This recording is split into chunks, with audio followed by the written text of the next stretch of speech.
ನಮ್ಮ ಕಿಚನ್ನ ಆರ್ಗನೈಸ್ ಮಾಡ್ಕೊಳ್ಳೋದಕ್ಕೆ ಆಗಿರ್ಬೋದು, ಗ್ರಾಸರಿ ಫಿಲ್ ಮಾಡೋದಕ್ಕೆ, ವೆಜಿಟೇಬಲ್ಸ್ನ ಆರ್ಗನೈಸ್ ಮಾಡೋದಕ್ಕೆ ಅಂತೇಳಿ ಒಂದಷ್ಟು ಐಟಮ್ನ ತರಿಸ್ಕೊತೀವಿ. ಅದನ್ನು ಕ್ಲೀನ್ ಮಾಡೋದಕ್ಕೆ ನಮಗೆ ಮೇನ್ ಆಗಿ ಬೇಕಾಗಿರೋದು ಕಿಚನ್ ಕ್ಲೀನಿಂಗ್ ಐಟಮ್ಸು. ನಾನು ಮತ್ತು ಪ್ಯಾರೆಟ್ ಅನ್ನೋರು ಇನ್ಸ್ಟಾಗ್ರಾಮ್ ಪೇಜಲ್ಲಿ ಒಂದಷ್ಟು ಕಿಚನ್ ಕ್ಲೀನಿಂಗ್ ಐಟಮ್ಸ್ನ ತರಿಸ್ಕೊಂಡೆ. ಪ್ಯಾರೆಟ್ ಅನ್ನೋರು ಇನ್ಸ್ಟಾಗ್ರಾಮ್ ಪೇಜಲ್ಲಿ kitchen cleaning items, floor cleaning items, microfibre cloth, ವೆಜಿಟೇಬಲ್ಸ್ನ ಆರ್ಗನೈಸ್ ಮಾಡ್ಕೊಳ್ಳೋದಕ್ಕೆ ಬ್ಯಾಗ್ಸು, ಪ್ರತಿಯೊಂದು ಪ್ರಾಡಕ್ಟು ಕೂಡ ತುಂಬಾ ಚೆನ್ನಾಗಿದೆ ಮತ್ತು ರೀಸನೇಬಲ್ ರೇಟ್ ಕೂಡ ಇದೆ. ಒಂದೇ ಪೇಜಲ್ಲಿ ನಮಗೆ ಬೇಕಾಗಿರೋಂಥ ಎಲ್ಲ ಐಟಮ್ಸು ಕೂಡ ಸಿಗುತ್ತೆ. ನಾನು ಮತ್ತೆ ಒಂದು microfibre cloth, vegetables organiser bags ಮತ್ತು ಸ್ಕ್ರಬ್ಬರ್ಸು ಹಾಗೆ ಒಂದು ಹೇಪ್ರನ್ನು ತರಿಸ್ಕೊಂಡೆ.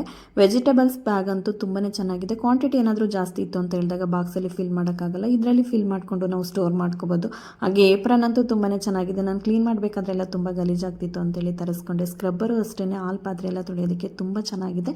ತುಂಬ ಜನ ಲಾಸ್ಟ್ ಟೈಮ್ ಅಪ್ಲೋಡ್ ಮಾಡಿರೋ ಬಕೆಟ್ ವಿತ್ ಮಾಪ್ ವಿಡಿಯೋ ನೋಡಿಬಿಟ್ಟು ಲಿಂಕ್ ಅಂತೇಳಿ ಮೆಸೇಜ್ ಮಾಡ್ತಾಯಿದ್ರು. ಯಾವುದೇ ರೀತಿ ಲಿಂಕ್ ಸಿಗಲ್ಲ, ಅದು ಪೇಜ್ ಡೀಟೇಲ್ಸ್ನ ಮೆನ್ಷನ್ ಮಾಡಿರ್ತೀನಿ, ಹೋಗಿ ಬೈ ಮಾಡಿ.